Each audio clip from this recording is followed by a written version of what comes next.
On today's Locked On Jayhawks, we dive deep into the transfer portal. Who's visiting? Who have they already met with? Who are the top targets? And who would be the dream transfers for KU to have in, at least as of now, before the transfer portal gets even more wild and wacky?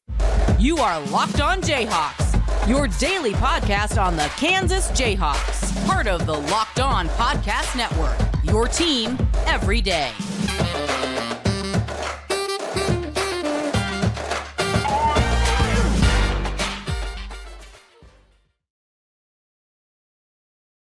Hear me as well on Rock Chalk Sports Talk, Monday through Friday, 3 to 6 p.m. on KLWN in Lawrence, your flagship station in Lawrence. Thanks for making Locked On Jayhawks your first listen every day. We're free and available wherever you get any of your podcasts. On today's edition of Locked On Jayhawks, we're going to be diving into the transfer portal. UConn wins the title. We are now officially into the off-season of college basketball.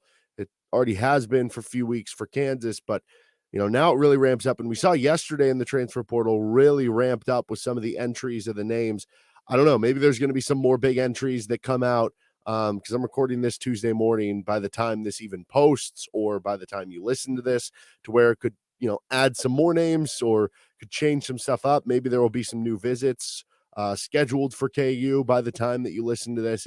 It's all going to move rather quickly in certain regards. Other areas might be, a month or two before you hear commitments from certain players. Like we had Kevin McCullough, Remy Martin toward the kind of middle to end of May. And you're also waiting on, possible NBA decisions. So it's going to move fast and slow at the same kind of period of time. And so what I want to go into here, we're going to what is KU looking for?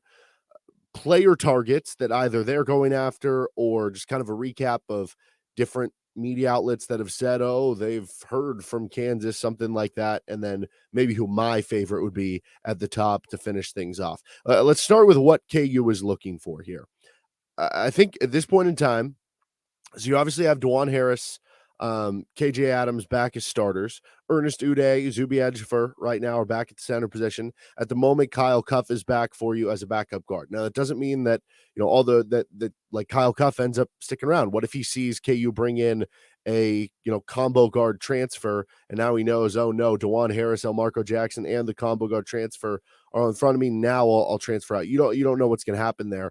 But I guess right now, we haven't seen him transfer out, so maybe that means he's leaning towards sticking around. And I will say, if he does end up leaving, it opens up a scholarship and gives KU some options in the transfer portal. But if he ends up sticking around, there's nothing wrong with that. I think the idea that, so many people are upset with the transfer portal, but then as soon as a player would be like, no, you know what? I want to prove you wrong. I want to try to compete and work my way up.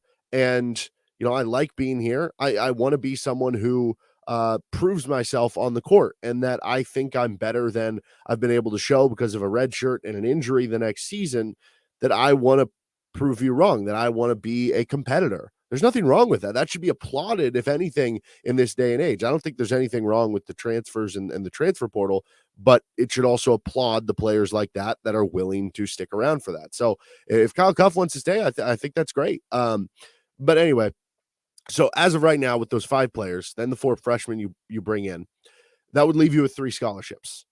Grady Dick obviously going pro. We haven't heard yet from Jalen Wilson. You assume he's going to go pro. Kevin McCullough, there's starting to be some talk about, could he come back? Now, I still assume that he's going to go pro. I still have it heavily weighted that I would assume he's going to go pro. But maybe that is more of a conversation now that we should be having. And maybe we'll have an episode later on about the pros and cons for him of going pro or coming back to school at Kansas. But that means that you could have 3 scholarships. It means you could have 2 if hypothetically Kevin were to return. So if you have 3 scholarships and Kevin does go, you're going to be looking at for sure bringing on a wing, maybe a combo guard, or somebody who at the very least, if they're a combo guard, can play minutes at the 2 that can take up some of those wing minutes, because you've been playing a lot of wings at the 2, and then a big man. Now, if Kevin does come back, do they go after a wing? I don't know. At that point, you'd only have 2 scholarships.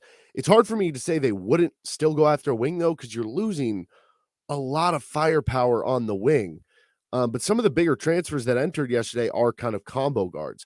So I almost view it as like, Bill Self, maybe ideally now he would like to play three big wings next to a point guard, but he is going to be flexible with the roster. That I think it's more just about get the best players and then adjust the lineup from there. So like you saw LJ Cryer and Max Abmas enter the portal yesterday. If originally you were like, I'd like to give that scholarship to a wing who can score for us and rebound, but then you're like, but man, those are like two of the best players in the portal and they would help us with shooting and scoring. You just say, okay, we'll just go with that, and we'll go back to maybe the two-guard lineup that we've been comfortable playing, maybe in the mid-2000s. So I think it probably is a bit dependent on just get the best players you can and then adjust from there. But I don't think it's going to be a situation where it's like you're going to bring on two centers or whatever. So I do think when you look at the wing minutes, those 2 through 4 positions, you could be playing Elmarco Jackson for 20, 25 minutes at the 2. If KJ Adams moves to the 4, he could be playing, 20 minutes at the 4 position, maybe a few more minutes at the 5 as well. So that would mean that you realistically would have about 80 minutes. Does Marcus Adams take any of those? Does Chris Johnson take any of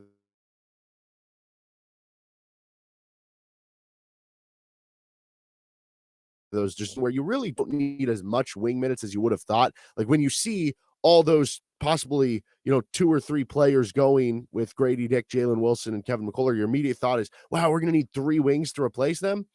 You might only end up needing 1 realistically with the minute allotment that comes from the current roster construction that this team could have, which does make it okay that you could bring on a wing, a center, and a combo guard who can play 2 minutes. Or you could bring on 2 wings. But I do definitely think they would bring on 1 wing for sure if Kevin's gone. It would get more interesting if he were to come back. I think stylistically, you're looking for players who can just score for you. At the center position, that might be a little different. I think at the center position, they're mostly looking for guys that can come in and push the young centers, Ernest and Zuby, and maybe can be a mentor to them, be a little older guys, because they didn't really have that this past season. I would like, realistically, if you're going to bring in a center, this is just me speaking, somebody who can score back to the basket, because in my eyes, I think Ernest Uday and Zuby Ejiofor can be competent enough, and if they take a step forward next season, can be really good at both the rebounding, rim protection portion of things. We heard there, that there were some issues with setting ball screens for those guys, and maybe getting lost in on the defensive side of the ball at times, being in space and stuff, or not having you want to have somebody who can be a back to the basket scorer for you. So for me, if you're going to bring on another center, that would be the trait that I would be looking for. I think at the wing position, you might be looking for somebody who's versatile, can defend a little bit, can rebound, can play up in size if they do have to play on the 4. I do think it's important they have to be able to hit threes. That doesn't necessarily mean they have to be able to hit them at a 40% rate if you're bringing on someone who's playing the 4, but they have to be able to hit them at, low 30s%, something like that. If you're bringing on a combo guard, it better be somebody who can knock down threes. If you're not going to bring on a combo guard and you're going to give that other scholarship to another wing, it better be somebody who can knock down threes. And that's the biggest thing to me with just all this. What I'm mostly looking at that Kansas brings in via the transfer portal, get guys who can score the basketball, whether that's they're able to shoot really well or they can create their own shot off the bounce. Those were 2 things that were in totality for this past year's Kansas team, and you saw the result. And I know there's going to be certain guys where it's like, yeah, they're really good on offense, but I don't know how good they are on defense. Guess what? Kansas has DeJuan Harris, KJ Adams, Ernest Uday for rim protection next season. Zuby is a backup for rim protection. That is a good base defensively to where even if you have, a bad defender or 2 in that lineup with them, sure, it might not be a top 5 defense, but it still should be like a top 10, top 15 defense in the country. You need scoring. You can take a hit a little bit on the defensive end. And the teams with better offenses are the ones that, like UConn was a good defense. They were top 20, but they were top 5 offense. So like, I just view that as being more important. For instance, 2 years ago, you had the base of having Marcus Garrett and Udoka Azubuike defensively. Not saying they have that this year, but You added Isaiah Moss, who wasn't a great defender, but he could hit threes for you because you needed more offense on the court. That's how I view this team. Just get offense and worry about the rest later, because I do think you have enough insulation on the defensive side of the ball. All right. I also think I'll add this in there. I think they're mostly looking for Power 5 guys. I think there are some exceptions. Or Power 5 is the wrong word. Whatever it is, like Power 6, that includes like I think Power 7, I don't know, Big East, like AAC, I think is close enough on that would be fine. There might be some exceptions, but I think mostly they want Power 5 guys. Anyway, this episode is brought to you by Built Bar. The Built March Madness bracket is here. We know you have a favorite bar or puff, so now's your time to make it count. Go to BuiltMarchMadness.com to vote for your favorites, support your bar or puff, and when you vote for your favorite bar or puff, you'll be entered into a drawing where 50 lucky Locked On listeners will get a free box of Built. That sounds pretty cool. And not only that, but one Locked On listener will win a 12-month subscription to have Built's best bars or puffs delivered monthly straight to your door. You gotta try Built, the best protein bar ever. They're so amazing. You won't think they're good for you, but they are. They are high in protein. They're low in sugar, covered in 100% real chocolate. Run to BuiltMarchMadness.com right now to vote for your favorite bar or puff. Pick up a box while you're there. You can vote every day in March, so hop in and support your pick. All right, on to the player target section of this. So this is, again, as of Tuesday morning. There might be more stuff that pops up from here on, and I guess we'll get to that as we go. There is a long list of players that you will see on Twitter that different, like either media members, reporters, whoever, will just say like, this player is heard from, and then it's like a list of like 15, 20 schools. And you'll see Kansas pop up on some of those. Here's some of those that you've seen. Caden Shedrick, who I do think KU has like real interest in. I don't know where he would slot in terms of the center options that KU is interested in, but it's certainly one that I think they're going after. He is a good rim protector, a good rim runner. He had good synergy numbers in his points per possession in post-ups, but it's a very limited sample size, so it's not as much his game, but he also didn't play as much as Virginia. Toward the end of the season, he got more run. He had 15 and 13 in the NCAA tournament. I think he would be he's not the type of center I would go after, because I would want a back-to-the-basket pure scorer, but he could be a good, like, he would be the Tariq Black to Joel Embiid. He would be that, I think, to Ernest Uday, of helping him develop and showing him some good things to do. So I think that would be a good pickup for KU. Davion McKnight from Western Kentucky. He's kind of a combo guard, not a great three-point shooter, so I don't know the fit totally. I think when you're looking at some of these combo guards, they have to be guys, though, that are comfortable where if they happen to come off the bench, can they be a scoring guard for you off the bench, and are they content with that? Because if in the end it is DeJuan Harris starting next to Marco Jackson, you know, the backup guard has to be okay with that. But obviously they come in with the expectation that you tell them, yeah, you're going to compete with Marco Jackson for that other starting spot. But you know, you would hope that would be the case. DJ Horn is one that's kind of interesting from Arizona State. He's a guy who can create his own shot. Not the most consistent three-point shooter, but you think maybe in a better system where maybe he's getting more shots created for him, those numbers would go up a little bit. So he's one that I've kind of circled because he fits the billing of being able to create his own shot. TJ Bamba, Washington State. He's kind of in the ilk of the Kevin McCullough, Remy Martin. He's testing in the NBA draft process, but he's entered the portal. And if he decides to come back, you know, we'll see what happens there. I think that he's the type of guy who can hit threes really well. He can drive in a straight line drive. He's a solid defender. He could just be a really good role player on a good team, which I think would be kind of perfect for KU. Dalton Connect is a Northern Colorado transfer who is like a 6'7" wing. This one you would be taking a bit of a risk on how he translates up to the high major level, but really good shooter, can score in a myriad of different ways. Certainly interesting because it would fill wing minutes for you. There was some reported reaching out or whatever to Reese Dixon Waters, who was the sixth man of the year in the Pac-12. Not a great shooter at USC, but can score. If he's content coming off the bench, then that could be okay. Back to that earlier conversation I was just having about Marco and DeJuan for KU. But also, is he transferring because he wants to be a starter? You don't totally know all that. Now, I will say, before I continue on with this, when you see those lists of like has heard from or reported interest, received interest, there's no idea what level that is. That could just be the coach said like, hey, we were just monitoring, like if you had any interest, and they could be way down on the board for Kansas of where they're going.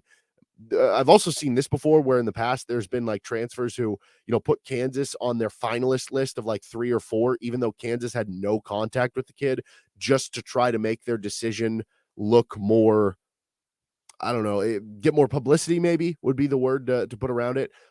So do take all this with a grain of salt. But yeah, Kawasi Reeves, like that was reported interest. That's one that I don't know how hard Kansas is pushing for, but talking about kind of a bigger guard wing type that can play up and down the lineup. Jalen Cook for Tulane, there's a guy that can create his own shot and score a lot. I don't know that the fit is super great with him and DeJuan and being a smaller guard. And would he be content possibly coming off the bench in that scenario? I don't know, but certainly a very talented kid that would be very good for KU. Walter Clayton Jr. is a kind of transfer crush of mine. I don't know that it's trending toward KU being the school. Just going to St. John's with his former coach, Rick Pitino, or going back home to Florida seem to be like the likely options there, but he's a really good shooter. 95% on free throws. I guess there was some reported interest there, but I don't know that one's being pressed super hard.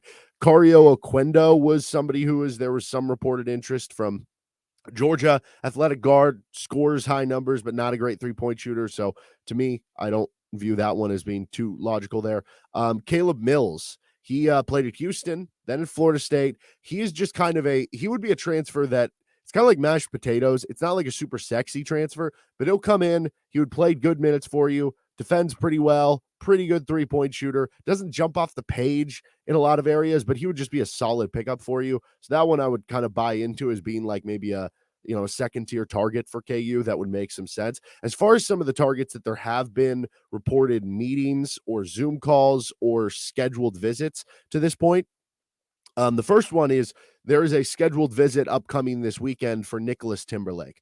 This guy is near the top of the list for me in terms of guys I would take. As I said, I don't know that Timberlake profiles to being the best defender for you, but you should have a good insulation and defense with the rim protection of Uday Zuby, with KJ at the 4, with DeJuan Harris leading the point of attack at the point guard position, with having some athletic freshmen coming in that, should be able to at least be like solid on-ball defenders with their athleticism and length, to where I'm not as concerned with the defense, especially on a Bill Self-coached team.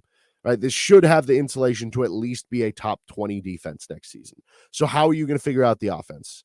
That's the most important question to me. Timberlake is arguably the best 3-point shooter in the portal. He can hit him off movement. He can hit him off the catch. He can hit him off a few dribbles.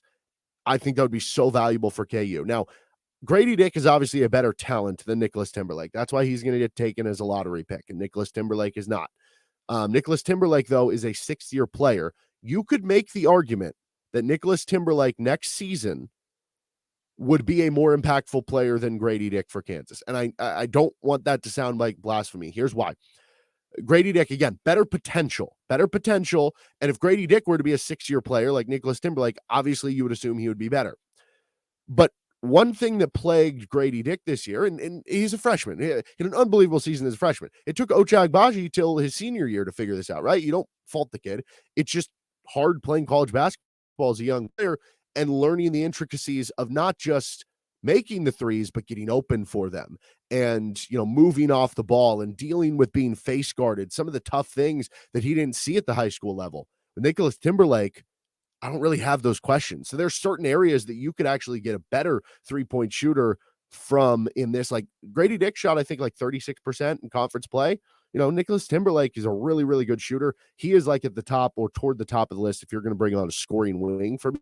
And he's kind of a 2-guard type. So that is one that's very interesting with his visit scheduled. Primo Spears put KU in his list of, I think they're scheduling like a Zoom meeting or something for Tuesday or Wednesday. He was in the Final Four, or KU was in the Final Four for him. I think that's interesting. He cut it down to the Final Four before having like the Zoom meeting. I don't know that fit is great. He would have to possibly sit out a year. The NCAA said they're going to crack down on these second-time transfers. He's not a graduate. They're not going to give out waivers if your coach was fired. So I don't know what the waiver would be for him. He might have to sit out. I don't know. We'll see how the NCAA approaches that. But he's just a good guard overall, but he's kind of more of a point guard. I don't know that the fit's great there. Graham Ike from Wyoming, a Zoom meeting. That one sounds like maybe there's other schools that are more likely for Ike, but he is certainly someone who I said back to the basket scorer. I mean, he was at Wyoming and he averaged 19 and 10, basically put up big numbers against Trace Jackson Davis in the NCAA tournament. He would be a huge get for me. And that was a Wyoming offense that their whole offense was posting up. So that would be a big one. Jamille Reynolds, that caught some people off guard. They had a in-home with him, the Temple big man. But this one makes sense to me because he's the type of center that can come in, compete with Ernest and Zuby. He might start, he might not. He averaged like 11 and 6, kind of modest numbers on a not great Temple team. But you watch some of the film, shot over 60%, good back to the basket game. Got a little bounce to him, big dude. I think he would be a good change of pace to have coming off the bench, behind Ernest Uday, that can be a back to the basket scorer and would give you more big man depth. So I wouldn't hate it. If you have the option, Graham Ike or Jamille Reynolds or, another guy we're about to get to here shortly, then yeah, you take that. But I don't hate it as a backup option. Khalif Battle is also something very interesting. Seems like KU may be cooling a little bit on this. And there have been a lot of thoughts like, oh, he's going to go to UCF or whatnot, but can create his own shot. We talked about this with Nick Schwartz last week. Really good scorer. He would make a lot of sense for KU. And then there's three guys who we haven't seen a ton of reported interest necessarily, or they just entered the portal, but I'm sure KU does have interest and they're reaching out in some way. And these are the three, to me, biggest portal entries. Hunter Dickinson, the big man from Michigan. Now, there was an article from the Maryland 24/7 Sports that said Kansas was basically a school to watch out for. And I don't know, they might have the ire of Hunter Dickinson. That'd be great to go to Dick from Dick to Dickinson. And he would be such a perfect fit for KU because you could play him next to KJ. He shot 42% from threes on limited attempts last year, that you could have that balance between the two. Elite post scorer, which would be great for Bill Self, can pass out of the post. That would be about as perfect of a fit as you can imagine. So that's one to watch. LJ Cryer, transferring from Baylor. I don't know the interest for him to come into KU, but hey, he would solve all of KU's issues, being somebody who can grade his own shot, hit 3-point shots from the outside. And Max Abmas, the same thing for Oral Roberts. Both those guys to me are on the same tier. Abmas has the better numbers, but Cryer also played in the Power 5. Abmas played at Oral Roberts. But if you could get any of those three, that would be a gigantic haul for you in the transfer portal. And with just those names of Cryer and Abmas entering yesterday, maybe there's going to be more to come for KU, but those are the main three to me that I'm certainly circling, in addition to probably Nicolas Timberlake. Let's finish up with my favorite targets. This is Locked On Jayhawks. So my favorites right now, of the ones that they have had meetings with or Zooms with, Nick Timberlake is my favorite, or will have visits, I guess, because his visit's upcoming. He would be number one for me. Graham Ike would probably be number two.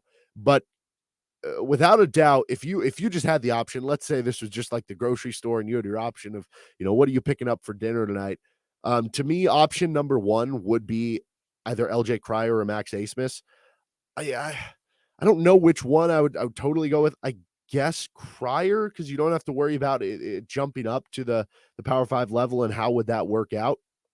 And also that would be funny to make Baylor fans mad. So, yeah, probably Cryer would be number one for me. He would solve a lot of your scoring questions.